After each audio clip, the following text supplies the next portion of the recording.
maraming madidisgrasya, maraming mabibilanggo yan. Kasi si Marcos hindi mo naman pwedeng kasuhan ngayon ng criminal case eh. Kasi incumbent president siya. So makakasuhan mo dyan, epekto, lahat ng mga congressman na involved doon sa paglilipat ng pondo sa program funds. Yun, lahat sila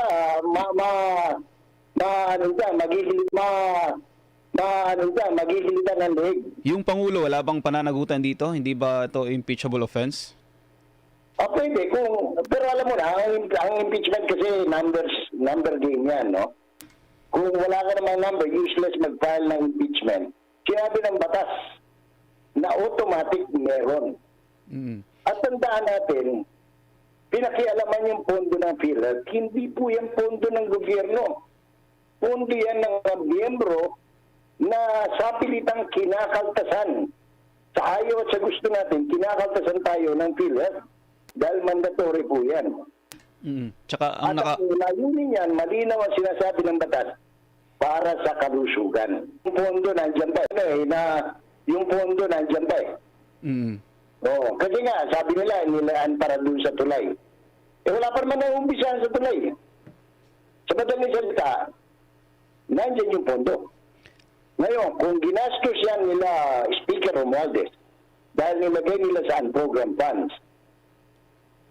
malaki pananagutan. Talagang robbery yan, harapan. Pero I doubt whether Mr. Marcos would allow that to happen. Gagawa yan sila ng paraan, ibabalik yan. Ngayon, kung doon sa pananagutan na sinasabi ni Mr. Rodriguez na technical malversation, talaga magkakaroon ng kaso. Sasabihin naman ni Marcos, maghuhugas ng kabayan. And sir, sabi dito sa YouTube natin ng mga viewers mula kay Kat Serrano, palusot lang yung Sir Jay, iba ang pakay. Tungkol po dito sa Pogo, ang kanyang tinutukoy, Sir Jay. Alam mo, matagal din tayong sa media, no, sa yung mga racket na ganyan ng mga sindikato. Pag taglid na ang operasyon, nag-iisip yan ng mga bago. At yun nga, ang pinalit nila sa Pogo ay yung Pigo. Na ang nakakalungkot lang kasi yung Pogo, ang sumusugal doon, mga dayuhan, walang Pinoy. May mga Pinoy na nagtatrabaho pero hindi nagsusugal, bawal eh. Pero dito sa Pigo, walang dayuhang nagsusugal, puro Pinoy. At wala kang control, no? Walang control ang gobyerno doon sa sistema kung sino lang ang pwede. Hindi katulad ng halimbawa may mga app kasi na may nakalagay na pagka ikaw ay hindi adult, hindi ka pwede, no? Ito open siya eh. Lahat pwede. So yan ang may problema ka na nga, may isabong na, may talpakan, tapos meron ka pang mga kung ano-anong mga inland gaming na Pilipino ang nagiging biktima at sumusugal, no? Unless of course, palaganapin ng kasalukuyang gobyerno ay yung kultura ng pagsusugal, no? I don't like to believe na yun ang kanilang gustong palawakin. Although may mga political nakaranasan doon sa nakaraan, masalimutan takbo, magulo ang takbo sa politika, kinakailangan magbigay ka ng a lot of entertainment. Kaya nga nauso noon yung mga bomba films, yung mga movies, bilang pangaliw, no? Ngayon dito, sa nangyayari, ang pangaliw para ma-divert yung attention ng publiko ay itong sugal. Very unfortunate. Pero kung maalala, kung hindi ako nagkakamali, Sir Jay, itong Pogo ay nakapasok dito sa ating bansa sa panahon ni former President Duterte. Kahit na sinabi niya na nagsimula ang Pogo, Almar, panahon pa ni Gloria. Okay. Oo, kayo ang pagkakamali ng iba eh. Parang yung Santa Maria Cabagan Bridge yan. Yung Santa Maria Cabagan Bridge, nagsimula yan panahon ni Pinoy. Mm. Tapos, nung nakita nga, nung una yun, nakita yung structural defect, yung design, no? Pinahinto. Tapos, binuhay muli noong 2022, nilagyan ng pondo, at natapos noong 2025. Di ba, si Kwan pa nga nag-ribbon cutting dyan, si Presidente Bonget. No? Ganon din sa Pogo. Yung Pogo, na pumasok yan, lumaki-laki ng konti ng panahon ni Pinoy, nung nakita yan na walang regulation, ni-regulate ng panahon ni Duterte. No, binigyan ng regulation, no, hanggang dito lang, hanggang ganyan. Tapos ito yung mga patakaran. Tapos at talagang binuwisan ng gusto kasi noon walang halos na kinikita ang gobyerno doon sa panahon nila Gloria, panahon nila Pinoy.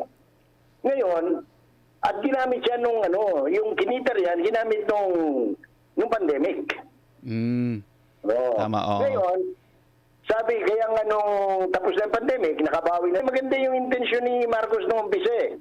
Ihinto na natin itong pogong ito dahil para makapagtrabaho ng maayos ang tao, no? Na buhay ng Diyos. Kaya nga palakpakan, di ba, nung nagkaroon siya ng State of the Nation address. Kasi maganda eh. Problema, tatapos yung pogo, di ba may nag-apply na ng IGL, International Gaming License sa Pagcor. Yes, O, yun ang una-muna pinalit eh, yung IGL eh. Pagkatapos, nung talagang nag-final na talagang wala nang ihinto na yung pogo, pinalitan na, naglapasan na yung mga pigo. Yung mga scatter, yung mga kung ano-ano makikita mo, malalaking billboard dyan na kung sino-sino yung mga endorser, di ba? Oh. Yan ang pigo. Yun pa lang sinabi ni former President Duterte nung nakaraan, ayaw niya ng online na gambling. Pero dahil sa wala tayong pera, dahil sa COVID, dahil nga nagkaroon ng pandemya, na ni-regulate. Pero, foreigner lang ang pwede maglaro. Yes. Ang ininto niya talaga noon, yung isabong, yung talpakan. Kasi nga, local lang, madami ron, pati mga tricycle nababaliw noon, kaya ininto kagad yun. Correct. May mga kinikidnap pa, nagkakautang. Ito siguro Almar, maraming din nakakalam. Karamihan ng mga pigo, sa bawat congressional district, lahat ng malapit kay speaker, merong mga pigo. Oh. Yan ang nagdudumilid na katotohanan, ha? Aminin man at hindi ng mga congressman, kahit saan ka magpunta probinsya, may pigo. At ang nasa likod yan, mga kabatakang congressman. So, hindi ko naman, ayaw ko naman makantsaw kasi kay Atty. Kleng eh, kasi baka sabihin niya, sinisiraan sila, no? Kasi napakababaw ng sinabi niya eh.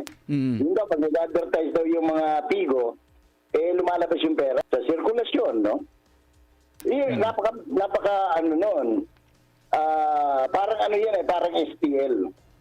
Yung STL, nilegitimize mo yung mga nagpapaweting.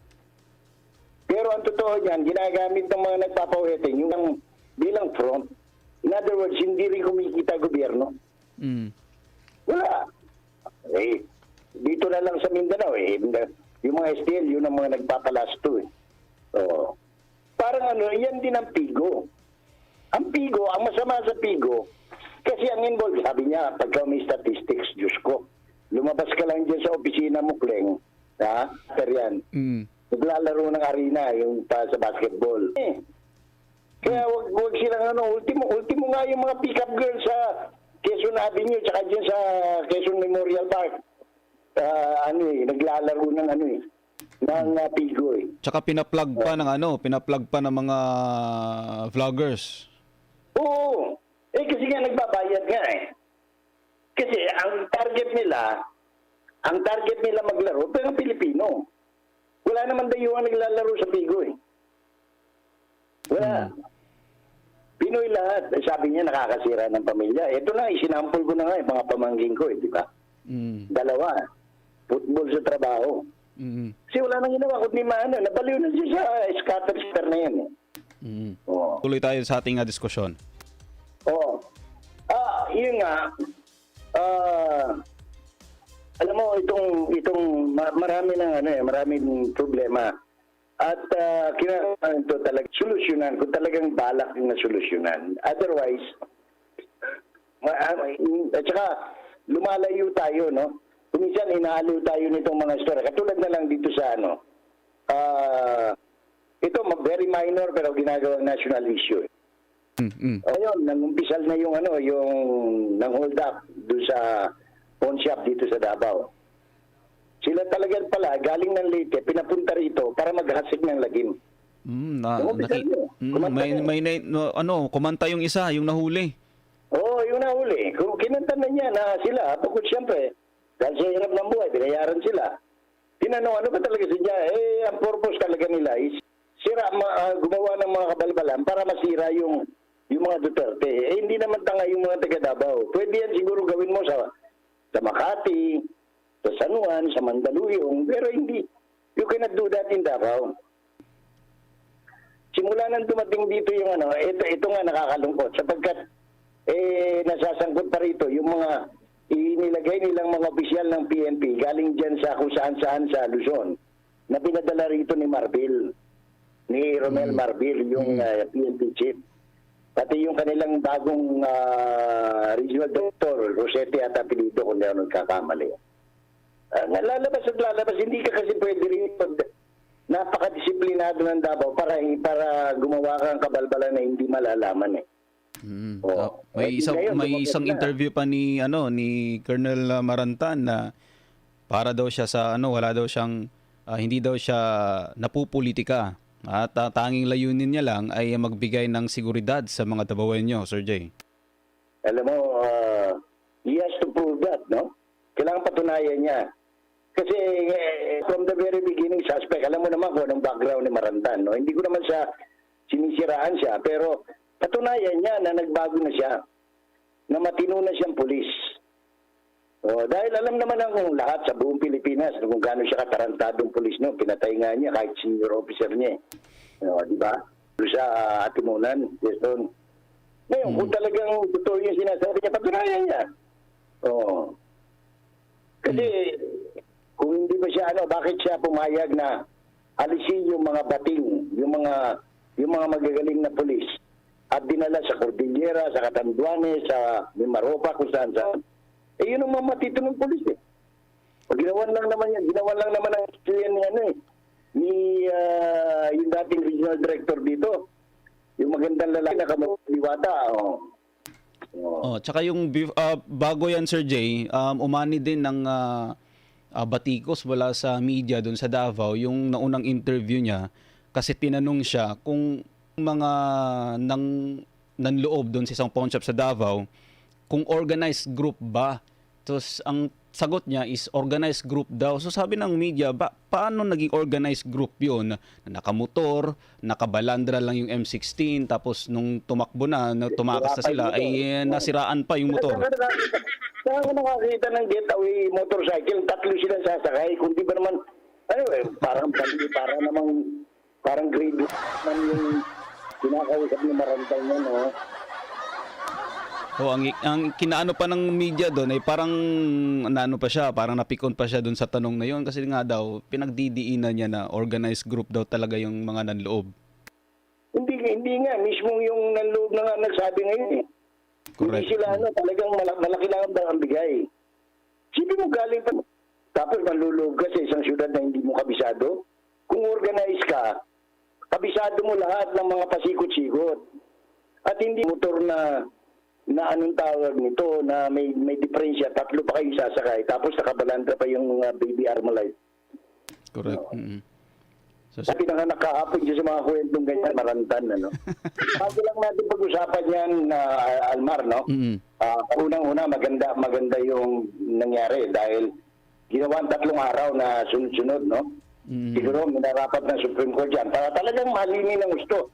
Ano ba talaga itong skandalong ito? No? Dahil ito ang kauna-unahan sa kasaysayan ng Republika ng Pilipinas na ang tawag ito, 13 pahina ng General Appropriations Bill, no? At pati na ng Enrolled Bill, ang may blanco 26 blanks, no, sa loob ng 13 pahina.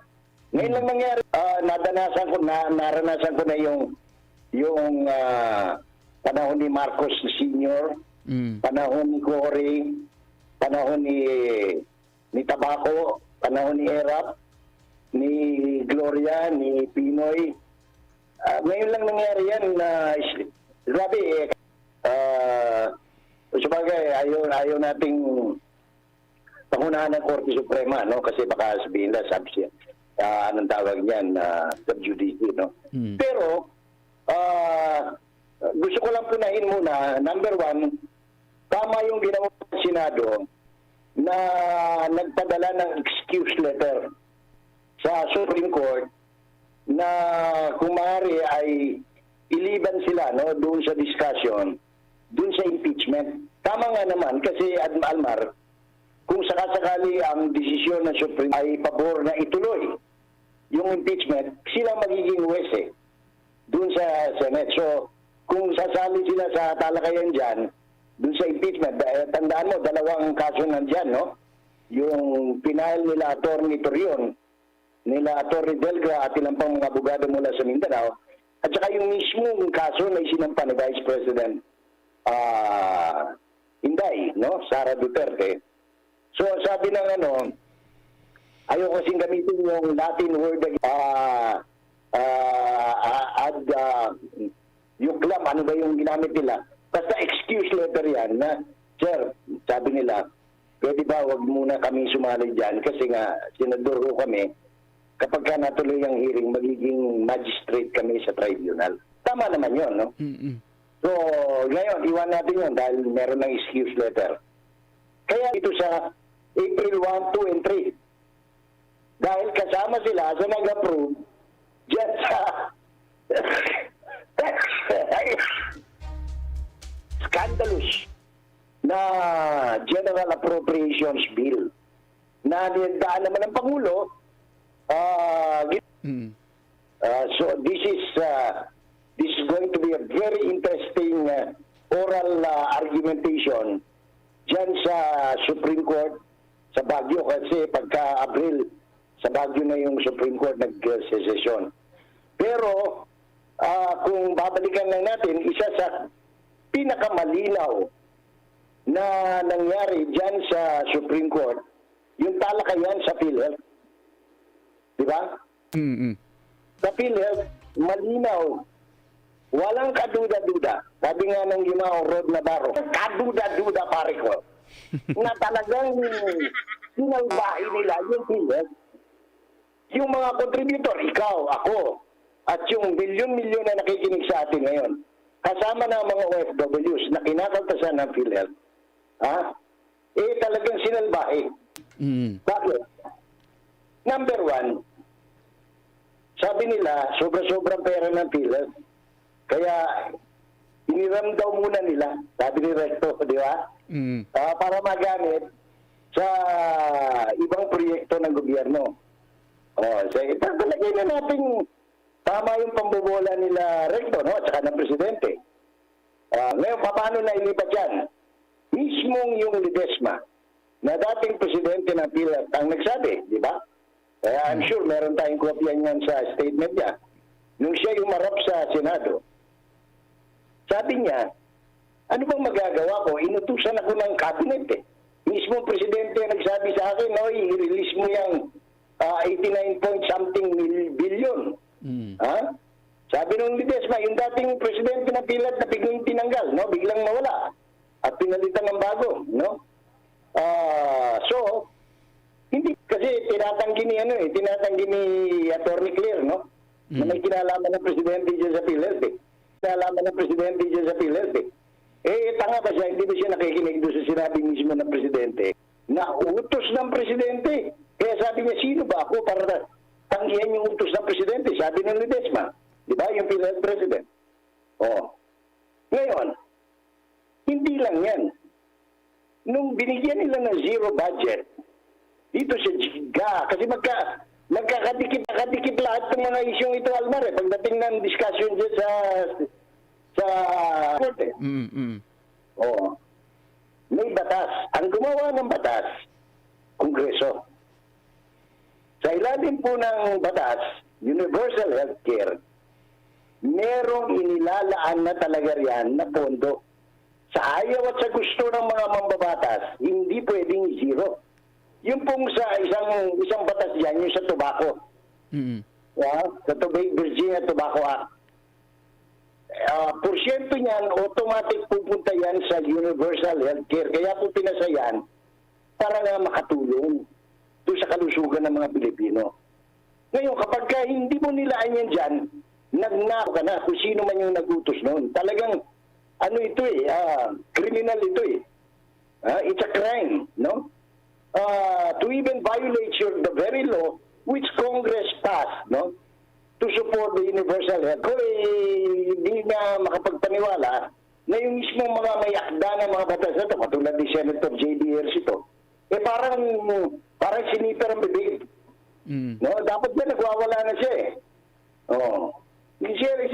Isa sa mga may author yan eh. Tsaka si Harry Roque, nung member pa siya ng House of Representatives, automatic yan. So hindi pwedeng na zero dahil sinabi ng batas na automatic meron. At tandaan natin, pinakialaman yung pondo ng PhilHealth, hindi po yan pondo ng gobyerno. Pondo yan ng mga miyembro na sa pilitang kinakaltasan. Sa ayaw at sa gusto natin, kinakaltasan tayo ng PhilHealth dahil mandatory po yan. Tsaka ang at ang layunin yan, malinaw ang sinasabi ng batas para sa kalusugan. O ano lumabas doon sa unang araw pa lamang, Almar, nilaan nila sa paggawa ng tulay. Na may pondo naman na. Yung tulay pala, fully funded. Correct. Ibig sabihin, nangutang si Marcos para doon sa tulay na yon, yung Guimaras, Negros, no? Panay, Negros, Guimaras, PGN, no? Fully funded yan. Ibig sabihin, wala ka nang ilalagay pang pondo riyan dahil may pondo na yan. Ngayon, hindi ang daya, isa pang pagkakamali nila, yung pondong inutang, idilagay nila sa unprogram fund. Diba, inamin yan nila eh. Doon sa Supreme Court. Isa na naman kaso yun. Paglabag yun. Idagdagan mo pa pondo ng PhilHealth, nilagay mo pa ron.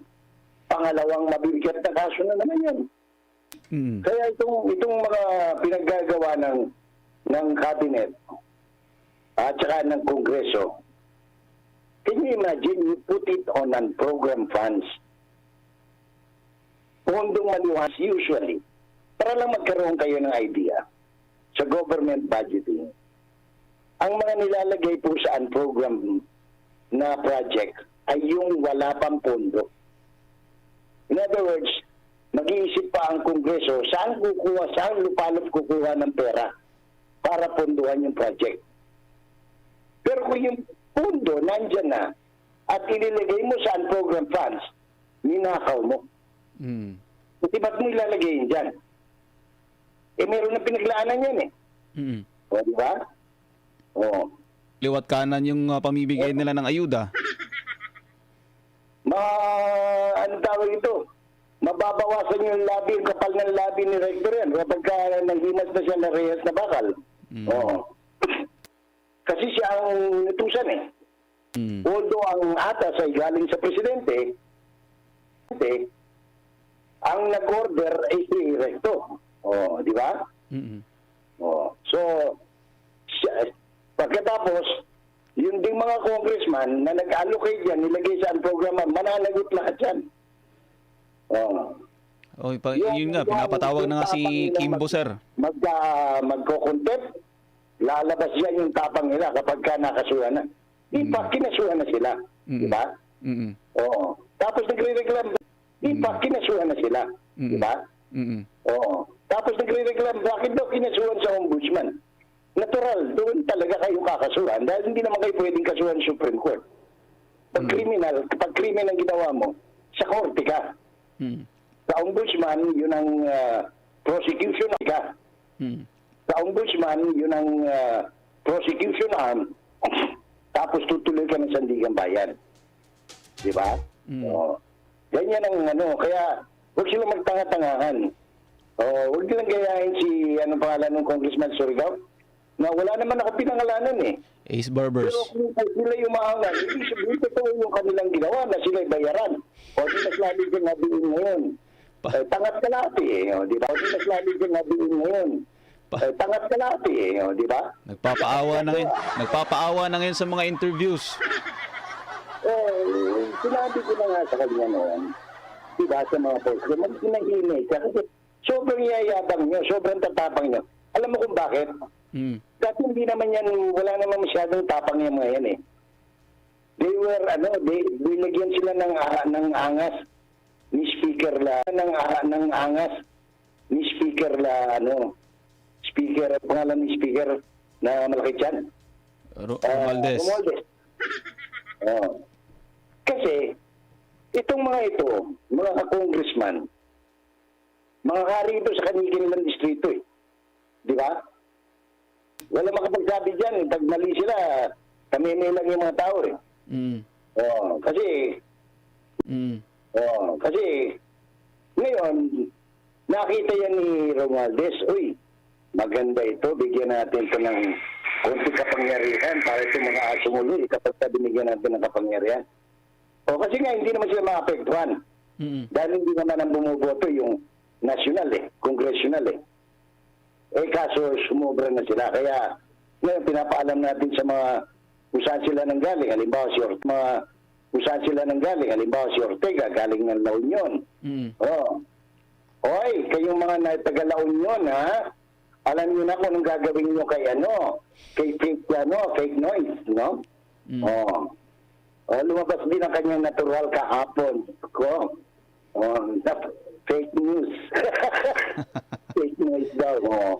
Ang kapal ng bigote ng tinamaan ng Buenas. Tapos pumitilan ito.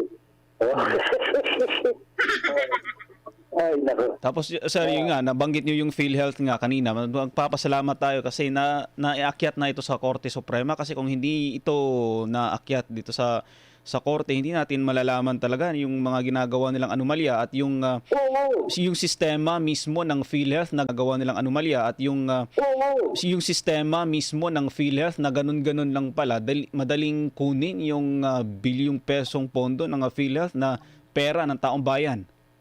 At saka, unang-una, dapat talaga bilanggo yung Ledesma eh. Kahit na nag-resign yun, dapat nakasuhan yun. Kasi siyang nag-cause Kasi sabi niya, magagawa ko. Kasi sabi niya, magagawa ko. Utos ng presidente, utos ng gabinete. Anong wala kang magagawa? Unang-una, ikaw ay nangangasiwa lang, nangangalaga lang. Private funds yan. Alam mo, to the credit, kahit gano'ng kagahaman si Imelda noon. Si Marcos, yung asawa niya, yung namatay. Hindi niya pagdating sa pondo ng miyembro, yung OWA, lalo na nung araw, gusto pakialaman ni Imelda yun nung Human Settlements pa siya. Sabi ni President Marcos, kumukover pa ako ng Malacanang. Huwag niyong pakialaman yan. SSS, OWA, Medicare. Kasi Medicare pa tao, PhilHealth Huwag niyong pakialaman yan, pera ng tao yan. Talaga hindi pwedeng pakialaman. And to the credit of the late President, talaga hindi pwedeng pakialaman. And to the credit of the late President Marcos, he did well. Unlike the son. Iba itong anak na ito. Kasi kung paniniwalaan natin si Ledesma, yung dati presidente ng PhilHealth, ang nagutos mismo si Bongnet. BBM. Ang layo ko tatay niyan. Tatay niya sabi niya, huwag niyo pakialaman yung mga private funds. Kasi wala. Contribution yun ng mga Contribution yun ng mga ng mga tao, no? Ano bang mga mandatory? SSS, PhilHealth, Pag-ibig, di ba? Mandatory yan. Kahit na masama ang loob mo, Almar, wala kang magagawa kung babawasan ka niyan. Dahil yan ay nakasaad sa batas. Ang problema, kahit nakasaad sa batas na hindi pwedeng paglaruin yung pondo, nilaro nila. Yes po. Pero, I beg to disagree kay Attorney Vic Rodriguez na hindi na may babalik. na hindi na may babalik. Kung gugustuhin na ibabalik. Kasi, paano pag nag-desisyon ng Supreme Court? Ang desisyon ng Supreme Court, apparently, kung mabilis ang iyong pangunawa, pinababalik yan. Pag pinabalik yan, kinakailangan ibalik mo. Hindi naman pwedeng hindi balik. Kasi, nag-certify na rin yung na yung pondo nandiyan pa. Yung pondo nandiyan pa kasi nga, sabi nila, nilaan para dun sa tulay. Wala pa naman naumpisahan sa tulay. Sa madaling salita, nandiyan yung pondo. Ngayon, kung ginastos yan nila Speaker Romualdez, dahil nilagay nila sa unprogrammed funds, malaki pananagutan. Talagang robbery yan. Harapan. Pero, I doubt whether, Mr. Marcos would allow that to happen. Gagawa yan sila ng paraan ibabalik yan. Ngayon, kung doon sa pananagutan na sinasabi ni Mr. Rodriguez na technical malversation, talaga magkakaroon ng kaso. Sasabihin naman ni Marcos, maghuhugas ng kabayan. Maraming kabayan. Maraming madidisgrasya yan. Maraming mabibilanggo yan. Kasi si Marcos hindi ba naman pwedeng kasuhan ngayon ng criminal case kasi incumbent president siya. So makakasuhan mo dyan, lahat ng mga congressman na involved doon sa paglilipat ng pondo sa unprogrammed funds. Yun, lahat sila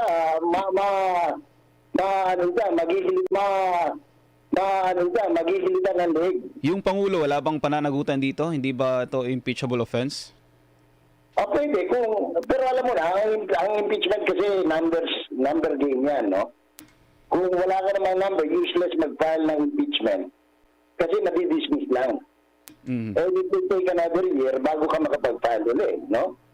Mabuti kung kasintanga lahat ng yung mga Secretary General ng House na kahit na may 3 ng impeachment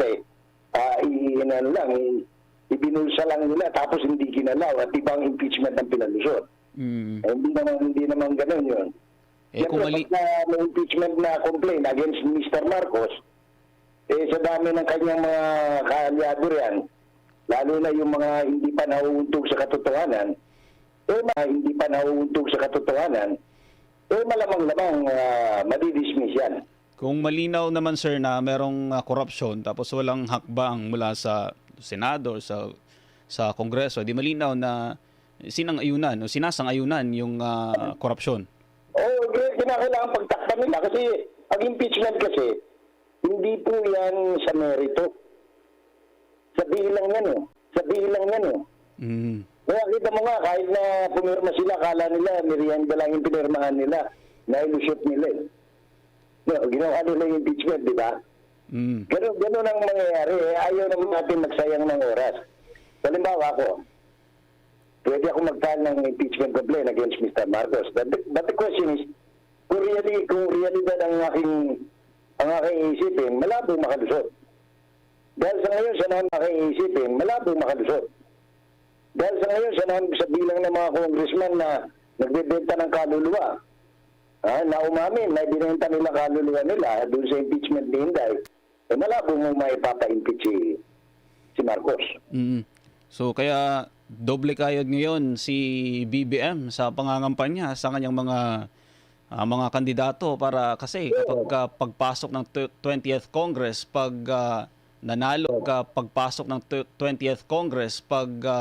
nanalo ang halos lahat ng mga nasa PDP slate na mga kandidato from senators to congressman ay talagang mababaliktad. Sir Jay, sa tingin mo mababaliktad ang laro? Nagtataka kayo. Supposed to be, pababayaan yan term election yan Pero siya mismo talagang nagsusumikap, Bisaya pa siyang naging kamot. Gamit pa yung kapag nagla-live sila, gamit pa yung mga social media accounts ng government. Hindi ko alam kung tama ba yan. PTV4, lahat yan. na hindi nila pinoprovide doon sa kabila. Dapat, okay lang sana yan kung ang gobyerno, patas, no? Yes. Yung facilities ginagamit ng mga kandidato ng administrasyon at pinapagamit din sa oposisyon. Okay lang yan. Ang problema kasi, puro lang sa administrasyon. Sa Bisaya pa sir, grabe yung paningkamot kay may sinasabi sa mga... Tignan mo example na lang. Manila. Sino kapatakan niya dyan? Si Chua. Sino kapatakan niya dyan? Si Chua at saka si Abante. At saka meron pa isa sa District 2. Yung Balbiena pa yun? No. Lahat yun tagilid. Sa tingin ko walang mananalo na doon sa tatlo. Kay Chua sa District 3, kay Abante sa District 6, at saka doon kay Valdivieso, kung ano mga pangalan ng tinamaan ng Buenos na yun. Hindi naman nanalo yun. So, may tatlo ka na doon. Tingin mo si Barbers mananalo pa sa Surigao del Sur? Tingnan mo ito na lang example. Si Johnny Pimentel na ang ubod ng tapang dyan sa Quadcom, di ba? Nung pumirma siya, nagwala yung buong Surigao del Sur. Dahil ang butante dyan ni Inday, kulang-kulang 300,000. Talagang minumura sila Johnny Pimentel. Tingin mo mananalo pa si Johnny? Dito sa Davao del Sur, ang bango ng mga kagas dito, bukod tanging si Trasi Cagas lang ang bumoto para sa impeachment. Ano ginawa ng mga tao? Giniba lahat ang kanyang mga tarpulin. Pinagtatanggal. At tarpulin ng kanyang kamag-anak na tumatakbong gobernador. Yan sisira. At tarpulin ng kanyang kamag-anak na tumatakbong gobernador. Yan sisira. Sa galit ng tao.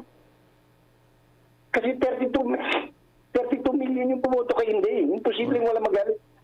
Ano nangyari sa yung sa Cagayan de Oro? Yung congressman doon, na umamin. Tingin mo mananalo pa yun? Kaya mabigat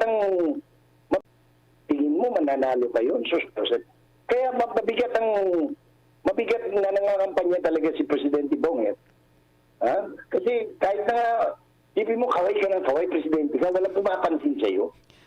Tsaka, Mantakin, sabihin mo naman sa mga tao na si Senator Francis Tolentino ang nauna dun sa Yolanda para mamigay ng tulong sa mga biktima, tapos nauna dun sa Yolanda para mamigay ng tulong sa mga biktima, tapos si former Senator Ping Lacson daw ang nanguna dun sa mga pabahay dun sa Yolanda victims. Puro pagsisinungaling. Parang kagaya lang yan sa 20 kilo na kada kilo na bigas. Kaya nga tagilid Kapag ka na-disgrasya at mas marami ang matitinong politiko na maihalal, no? Ari nawa. Talagang may kalalagyan siya. Doon ka pwedeng mag-file ng sa 20th Congress. Doon kapag ka gano'n na nangyari, pwede ka na mag-file ng impeachment laban sa kanya. Tsaka dito yung sir, napakabigat ng responsibilidad ng ating mga kababayan ngayon, ng mga Pilipino. Kabilidad ng ating mga kababayan ngayon, ng mga Pilipino. Kasi nga, nabudol na tayo nung nakaraang eleksyon. Magpapabudol pa ba tayo ngayong darating halalan? Yun ang hamon sa Pilipino. Kaya yung mga Pilipino, napaka-short pa naman ang memory. Kinakailangan may magpapaalala sa kanila. Na, matagal pa yung eleksyon, ha? Baka mamaya pag naabutan kayo dyan ng 500 o 1,000, na payout kayo, wala na, nakalimutan nyo na. Tandaan niyo ang kinabukasan natin to dahil yung national budget natin, yung kalahati niya uutangin pa.